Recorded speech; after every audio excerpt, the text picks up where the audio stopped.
Салют, people! С вами Human и, как всегда, глоточек полезной и вкусной информации для вас. Да, это оно. Ну что, друзья, сегодня мы с вами поговорим о том, как Nvidia соизволила выдать свой исходный код для драйверов Linux. Также посмотрим на подтверждение от компании Asus, что майнинг все. Но следом поглядим, как там у нас сравнение с AMD FSR 2.0 против Nvidia DLSS, потому что AMD-шки начинают нагибать. Но под конец, по секретику, я вам расскажу про интеловскую, скажем так, DLSS под названием XS. Интересно? Отлично, погнали.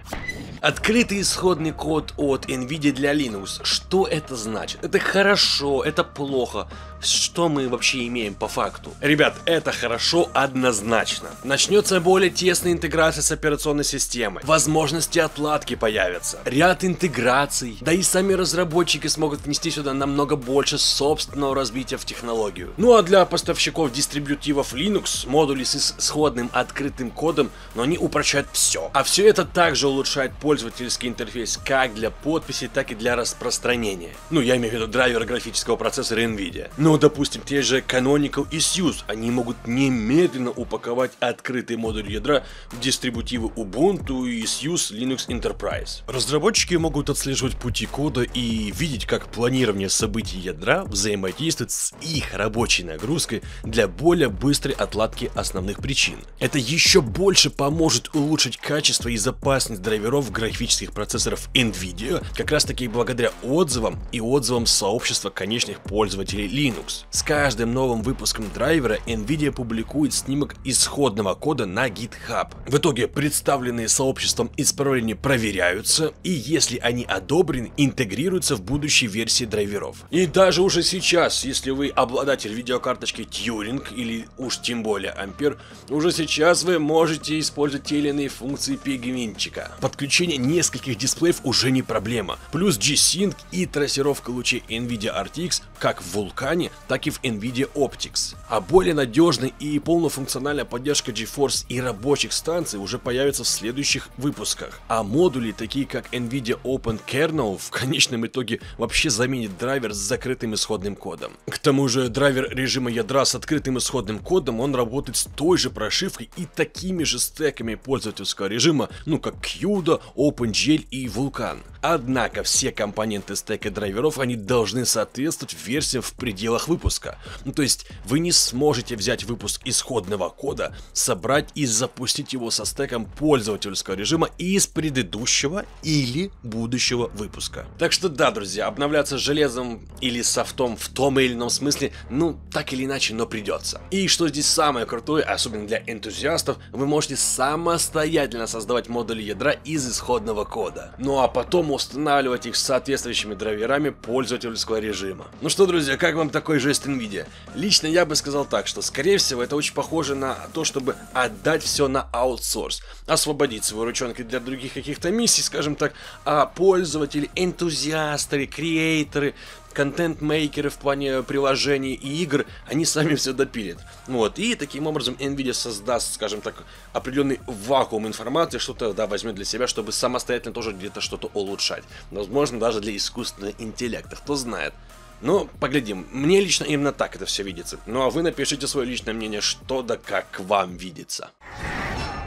Я вам уже, ребятки, не раз в сюжетах говорил о том, что цены на видеокарты сейчас это лютая содомия в вакханалии. Причем вне зависимости, какие у вас цели, если вы приобретаете себе GPU-шку. Ценник – самый основной параметр. Но есть и люди, которые, пытаясь даже заработать, пытаются давать рынку, ну, более-менее приемлемые и вкусные ценники. И вот, господа организовались и ввозят видеокарточки из Китая. Причем, как для людей, которым нужен именно опт, так и для людей, которым нужна розница. И, к слову, тут не только видеокарты. Сюда можно вписать и центральные процессоры, и материнские платы, и другая периферия, и атрибутика и так далее, касающаяся ПК. И, кстати, также тем, кому интересно, асики. Так что да, железо предлагается любого человеческого настроения. Здесь все время любые ваши желания и прямые заказы обсуждаются в индивидуальном порядке. Более того, представляет любого рода консультации, ну, по железу, не по железу тоже.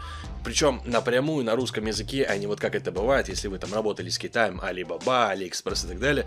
Ну, переводчик иногда тупит, особенно когда первоначальный продавец, китаец зачастую, он пишет вам на китайском языке, и не всегда иероглифы переводятся корректно. То есть, если он пишет на английском, еще ладно. А здесь прям прямой нативный язык ваш. Более того, вы также можете созвониться по видеосвязи, что еще комфортнее, чем чат, потому что таким образом вы можете увидеть, с чем вы работаете и с кем вы работаете. Продукция, естественно, вся новая, ценники очень приятные, а если вы еще и товарища затащите в эту движуху, ну там, чтобы он тоже сделал заказ, то вы получите скидку здесь и сейчас. Не когда-то там в каком-то там заказике или каким-то бонусом, а прям по факту. Сама же методология приобретения, она проста как 5 копеек. Вы изначально консультируетесь, задаете вопросы животрепещущие, которые вас очень сильно волнуют, причем любые, можете хотя бы даже поинтересоваться погодой в Китае, какой там был президент до этого. Далее происходит разговор и, скажем так, составление договора о купле и продаже. Ну, а оплатить вы можете в своей национальной валюте, либо в USDT, что по мне даже как-то поудобнее. Само собой, перед отправкой вам сфотографируют, я думаю, можно даже попросить видео товара, которым вы будете пользоваться в перспективе, ну, для того, чтобы вы посмотрели, как он выглядит, какие там, скажем так, серийные номера и так далее, чтобы прислали реально то, что вам фотографируют и снимают видео, а не непонятно что. Ну и все, ждете от 12 до 16 дней, то есть технически пару недель. И потом, как всегда, баутесь, либо в игрушки шпилите, либо майните, ну и либо и то, и другое. Так что, коль интересно, стучитесь ребятам в Telegram. Ссылочки оставляю в описании. Удачи! Да, Asus подтвердила, что спрос на видеокарточки для майнинга просел. И вот согласно The Rec, генеральный директор Asus Сью Сюй дал комментарий во время объявлений о прибылях и убытках компании за первый квартал. Он отметил, что падение спроса на графические процессоры, которые используются для майнинга, были в первую очередь связаны с тем, что криптоиндустрия отреагировала на критику по количеству затрачиваемой энергии, потребляемой во время майнинга.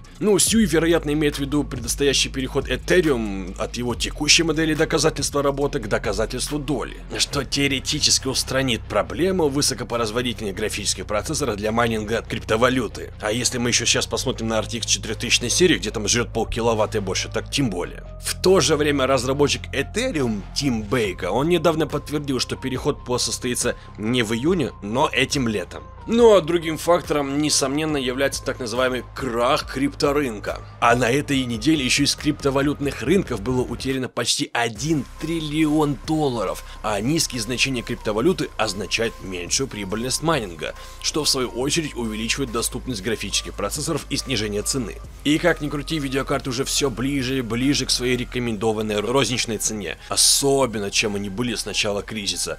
Ну а падение спроса на майнинг еще больше снижает ценники на видеокарточки. В чем мы с вами неоднократно убеждались в этих видосах, поэтому если вы вдруг в тот момент моргнули и не увидели, вы знаете, что делать. Я вам напоминаю, что это технология сверхвысокого разрешения, которая никак не полагается на технологии искусственного интеллекта. А значит, она не требует никакого ускорения, такого как NVIDIA DLSS со своими тензорными ядрами. Ну так вот, в отличие от FSR1, который был средством пространственного масштабирования, FSR2 представляет собой технику временного масштабирования. Правда, которую сложнее реализовать, поскольку она требует внимания разработчиков игр. Но, тем не менее, AMD утверждает, что для игр, которые уже поддерживают конкурирующую технологию, имеется в виду NVIDIA DLSS, то время внедрения FSR2 составляет всего лишь несколько дней. Потому что тяжелая работа уже была проделана. Например, та же интеграция векторов движения. Ну а теперь давайте к самому вкусненькому. Друзья, очень вероятно, что AMD FSR, особенно 2.0, станет прямой альтернативой, прямым конкурентом для NVIDIA DLSS, учитывая, что оно будет работать еще и на видеокарточках GeForce. Собственно, уже работает, потому что те тесты, которые мы сейчас с вами посмотрим, они были сделаны на RTX 3060 при использовании как DLSS, так и при использовании FSR 2.0. Данное решение было принято для того, чтобы игра Deathloop, которая поддерживает как FSR 2, так и DLSS, показывала сопоставимые показатели производительности. Да и в конце концов, FSR 2 это не технология улучшения качества изображения, а технология повышения производительности, которая основана на увеличении изображения, которые были обработаны с более низким разрешением. Не знаю, ребят, как для вас, заметили вы или нет, опять же, ютубчик режет качество, и если я смотрел через YouTube, мне тоже это порезало качество, короче, вы понимаете. Но тем не менее, рецензент, или назовем его обзорщиком, сказал, что в ряде случаев DLSS оказывается даже немножко хуже, чем FSR. Но но это при режиме настроек качества. Но вот режим производительности себя проявил получше, причем именно при включенном DLSS, особенно в тех сценах, где очень много разных текстур. Так что да, у AMD еще хватит работы на будущее. Но учитывая, как она подтянула у себя софт и дрова, то я более чем уверен, что они справятся с этим без особых трудов. К слову, вторую версию FSR запустили уже 12 мая и первоочередной в игре Deathloop. Тем не менее, AMD прогнозировала, что будет еще десяток игр, как минимум, это начало, ну, собственно, как было с FSR 1.0. Если вы помните, то оно примерно так и получалось. Все внедрялись постепенно.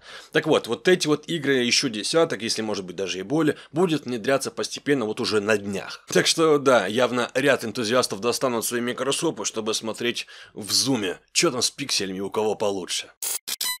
И если вы подумали, что по крутым софтовым новостям на этом все, вы глубоко заблуждаетесь. В интервью проекта IT VCC F-Tech разработчики грядущей RPG игры, называется Dolmen, они подтвердили, что их игра будет поддерживать Intel XeS Super Sampling во время релиза. А значит, XeS будет официально запущена в тот же день. В итоге Киев Мартинс, да, у человека вот имя с названием города. Так вот, это, кстати, продюсер Massive Work Studio, он подтвердил, что игра Dolmen станет первой, которая поддержит все три основные технологии суперсэмплинга. Это и AMD FSR, правда пока что первая версия, а не второй, NVIDIA DLSS и Intel XeS. Сама же игра должна выйти уже 20 мая, и в тот же день Dolmen получит патч нулевого дня, который будет включать поддержку технологий Intel XeS, ну скажем так, в итоге став первой игрой, в которой это вообще реализовано. Так что, ребятки, не знаю как вам, но мне кажется, это крутой шаг в софте и в программах, и в драйверах в целом